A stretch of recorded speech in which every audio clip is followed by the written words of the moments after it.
Hello, everyone. Welcome back to the Jays with Them podcast. I'm your host, Jay, and I'm here today with Coach Jeremy Edwards of Houston County Football. He coached football at Houston County High School, so I'm glad to have him on the show. Something new we're doing called the Coach's Corner, just interviewing different coaches around the state and or anywhere really. Had Coach Jonathan guests on the podcast here the other day, so I'm glad to have you on here as well today, Coach. Yeah, thanks for having me. Appreciate the opportunity. Yeah, absolutely. So, like I said, you're at Houston County, 6A football. You spend a couple years as an offensive coordinator, Warner Robins, Cairo, North Paulding. So you've been around a little bit, and you just wrapped up your second season at Houston. You guys went 9-3, lost to Woodward in the second round. So, how would you sum up, this past season for you guys? Coming into the season, there was a ton of expectation. Following up a 10-3 season, my first year here, returning a lot of guys, had 37 seniors that we felt really good about, and we got hit with some key injuries throughout the year that really hurt us. In the end, we lost two of our tight ends in a week, and offensively. It hurt us pretty bad. So we had to kind of play some young guys and ask some guys to step up. Fortunately, we had several, tight ends that we had one guy that had experience, so he was able to step in. But anytime you lose two starters like that, and for what we do at that position, it definitely hurt us a little bit. But, we're not making excuses, but we ran into a buzzsaw. We played a really good North Atlanta team in the first round. We were able to come out of that one on the road. They were 10-0. So we beat them, and that was a good game for us. It was televised. It was good for our kids, our program. And then we ran into Woodward, who got really hot late. And for the most part, they had a great year, but they had dropped a couple games early. They dropped a game to a team out of Tennessee. They ended up winning it. It was very good. Can't remember the name of the team, but they're really good. So we lost that game on the road. To be quite honest, we didn't deserve to win. We didn't make enough plays. We made too many mistakes. You know how it goes. So we did not deserve to win that game in that environment on the road. And then obviously they went on to play for it against Thomas County Central, who was one of our other losses. So, I don't know if there's any moral victories in this game, but it felt a little bit better to know that two of the three teams we lost to last year ended up playing for it. And so we know we've got a tough schedule year in and year out. But honestly, that's the only way for it to be battle tested. So overall, I don't want to complain about 9-3. We were. I just felt like with the expectations, obviously we felt like we may finish a little better than that. But in the end, it is what it is, and we're moving on to the next season. Yeah, that's how it's got to be, right? It's always tough losing, especially in the playoffs, because especially if you're a team or program you're used to winning. I know when I was in high school, when we lost to Prince in the quarterfinals, my senior year, it was just tragic. I'm sure you heard about that. I'm sure the whole state did. Elko lost, and so it hit me really hard as a player, especially my senior year going out like that. But hey, you win some, you lose some, right? So that's right. So talk about some guys, Coach, that stepped up for you and your staff this year that you guys noticed and were crucial to you guys having the season that you had. Well, like I said, we had a lot of seniors, and so with that, you got a lot of guys. For us, it was a lot of had a lot of experience. Obviously, we returned our quarterback who, for his junior year, coming off a great sophomore year, AJ Hill. Yep. Another great season for us, leading our offense. We were fortunate to have three Division I receivers, and so they each of them had another solid year. They got an opportunity to move on and play at the next level, which we're very excited for them and their families. that being Ricky Johnson, Cale Woodburn, and Ricardo Tarver. Ricky's going to Mississippi State. Cale is already up there at Cincinnati, and Ricardo is at Georgia State, actually. Well, we'll be at Georgia State. So Okay. All right. in the fall or in the summer, he'll join up there. He'll finish out here. We had a solid offensive lineman of 3 seniors on the offensive line. Khalil House, who's going on to Stanford.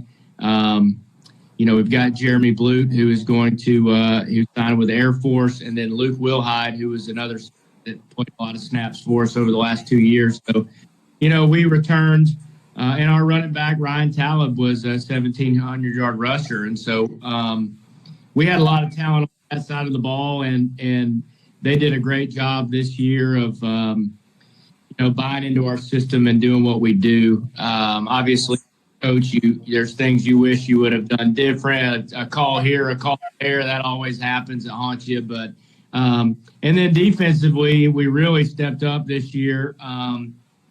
After a year in the system, our guys have really picked up what we were trying to do.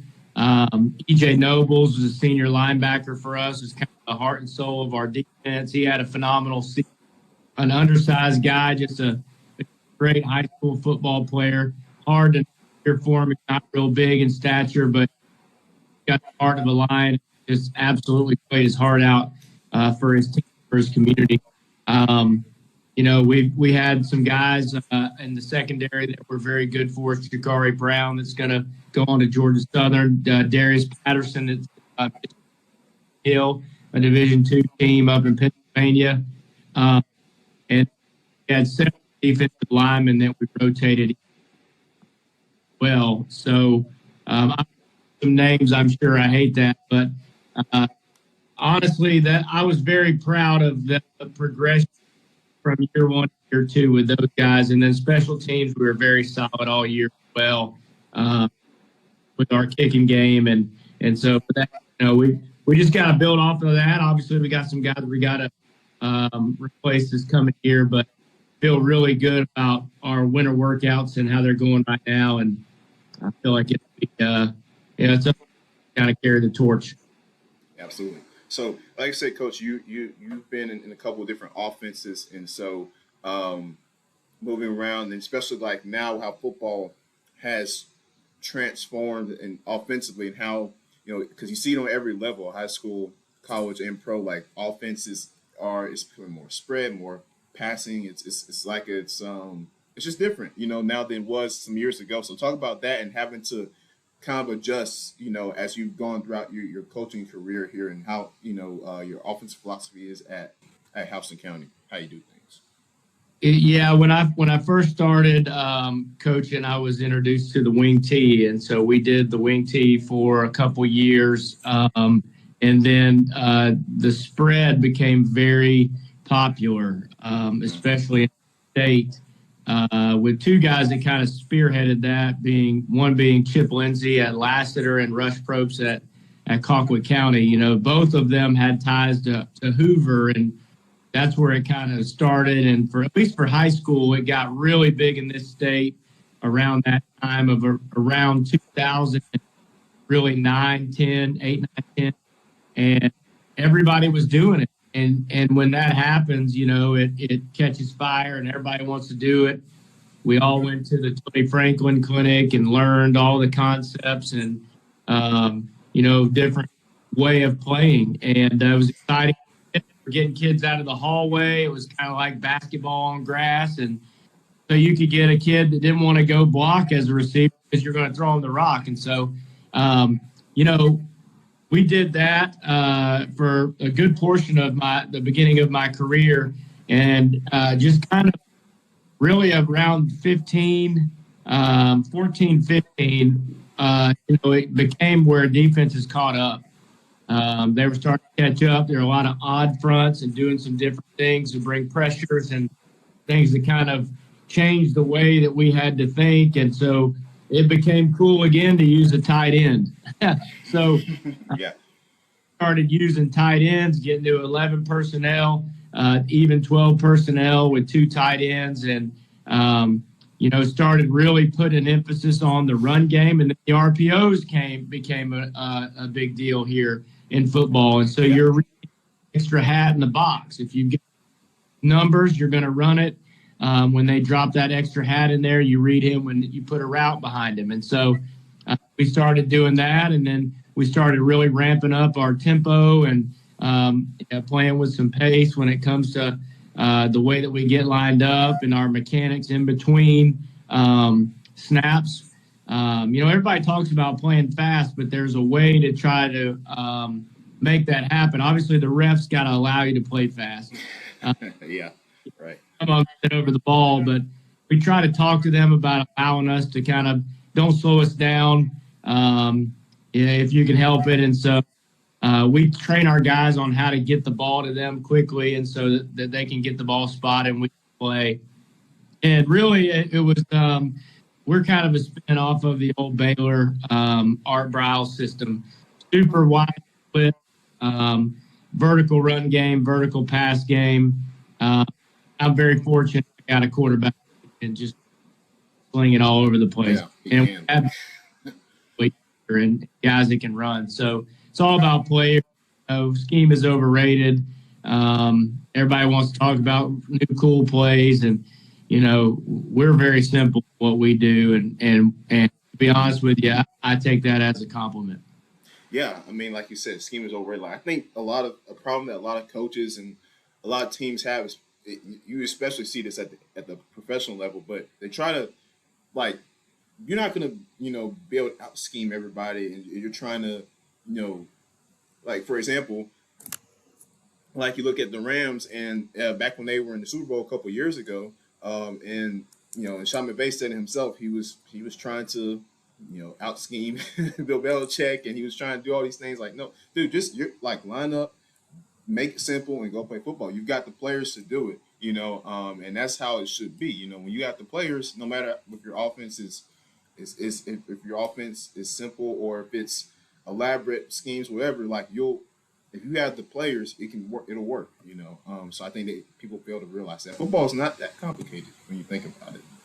That's right, and for us, and kids, we talk to them a lot about, and it's not just offensively. It's defensively, and even in special teams, we try to not change the play, just change the presentation. That's what we're trying to do each week. And then we also talk to them about having a high capacity for boredom, because you're going to do the same thing over and over and over, and you've got to be able to buy into what the process is. That's a big word right now with Saban, with him retiring, everybody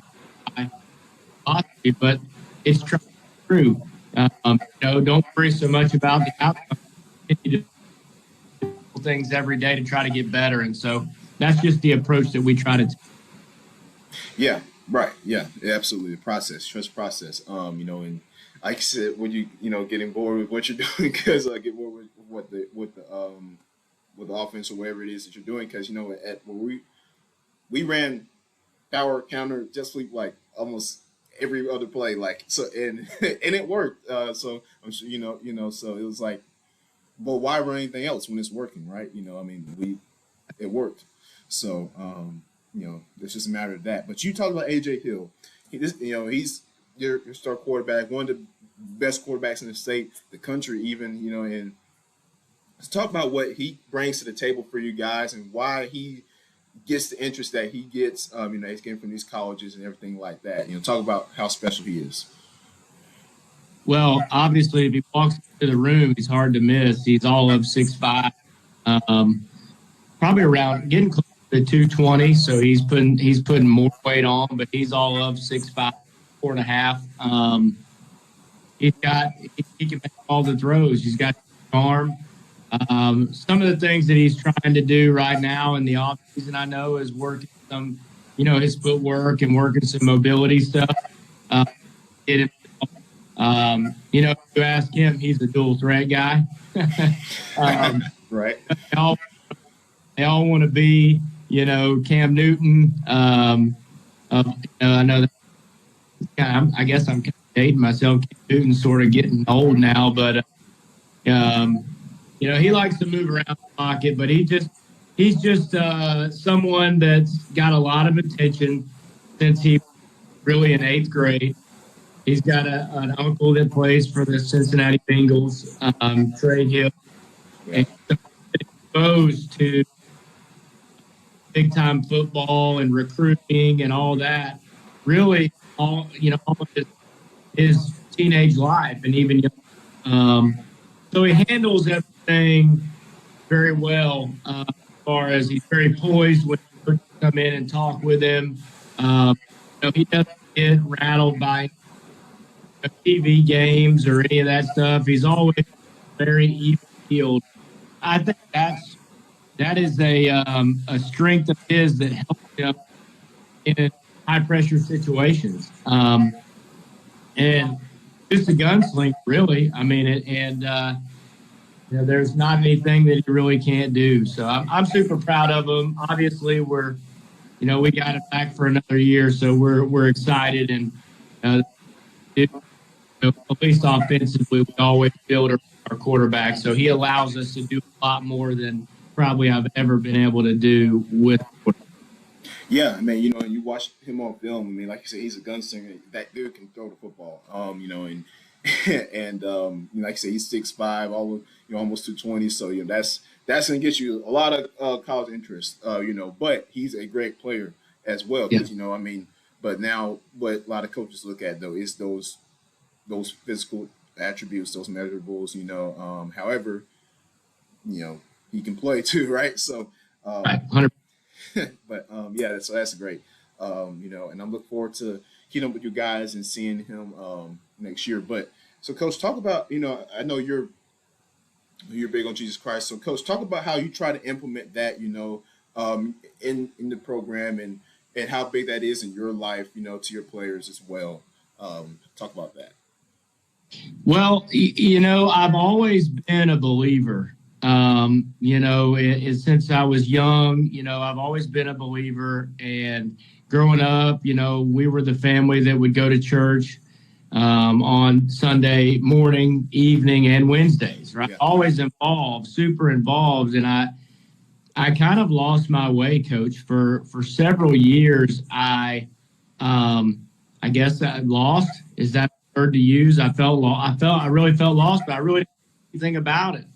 I was very more consumed with myself than with my relationship with him and trying to further his kingdom. And so really, actually, through this last season, with the expectations that we had for our program, and then not meeting the expectations, at least in my head, of winning a state championship and going further than we went the year before, I hit what in my eyes a rock bottom for me personally, and was humbled by the experience. I looked back after the season, had some time to reflect, and I just felt like I didn't have as much connection with the team that I wanted.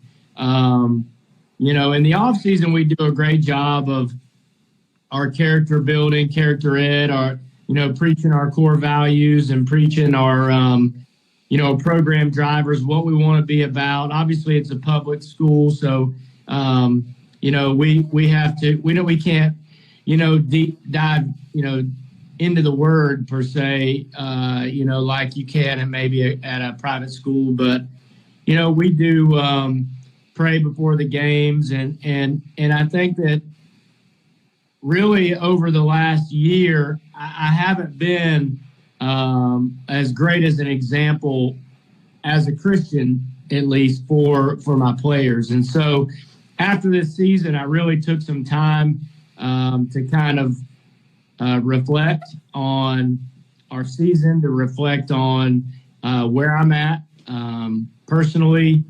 And I just really felt like I was lost. I was lost, and I needed to build my relationship with Christ. And so through that, I really just kind of dropped to my knees. And I told the story the other day, talking to a coach And for 3 days, for 72 hours, I was just just crying out to the Lord to help me, because I just felt like I couldn't do it. I was just so disappointed, and I realized that I had made football my God, and that I had tied my entire identity into being a football coach. And you hear that a lot, and you don't really give it much thought. But then after the season, when I had a lot of time just to myself to think about it, I felt like everything that I did was tied around football. And I got 3 daughters and a wife, and I love my family. Honestly, it consumed me. Everything consumed me. If we lost, it's the end of the world.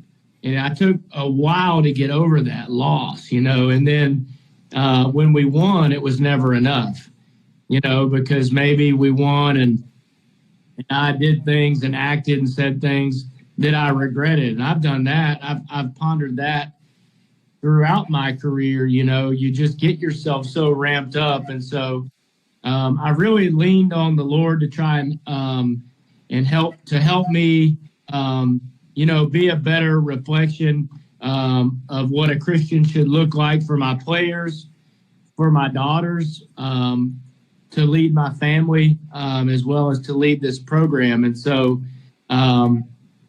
I've got some close friends that I reach out to. I think you got to have somebody you can talk to.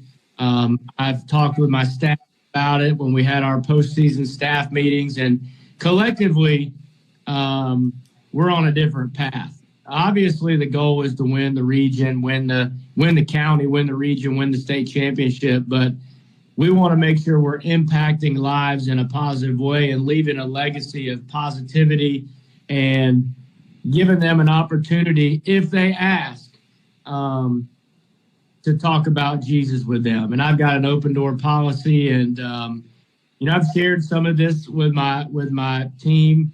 I'm going to continue to share with them, my testimony and where I'm at personally.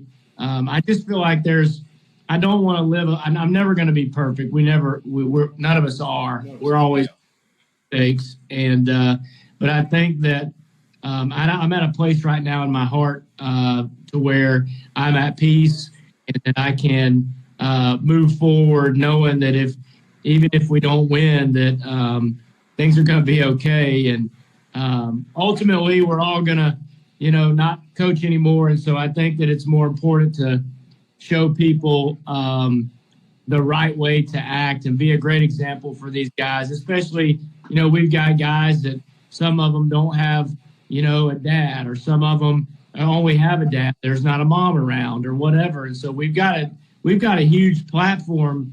And that, to me, has been my shift mentally, I want to approach coaching more on that platform, as opposed to just being a guy that, tries to score, scores a lot of points or wins games or whatever. All that stuff's great, but in the end, that's not really the impact that they'll remember. Yeah, leaving a legacy, right? Leaving an imprint on your players, on these guys, on your coaches, on the community. That's super important. And the game of football is a great way to do that. It teaches brotherhood, and because you're going to work with these guys every day, and especially you guys as the players, right? We're going out there and we're practicing, and it's like, I'm just want to be out there, right, coach? It's August, it's 95 degrees, and the season's first starting, and we're full pads, and then it's like, we know us want to be out there, but we're out there because we love the game, we love to do it, and we want to win, and but the bigger thing is we're doing it all for each other, and so I think that's super important. So I like what you said there. Well, thank you. Yes, sir.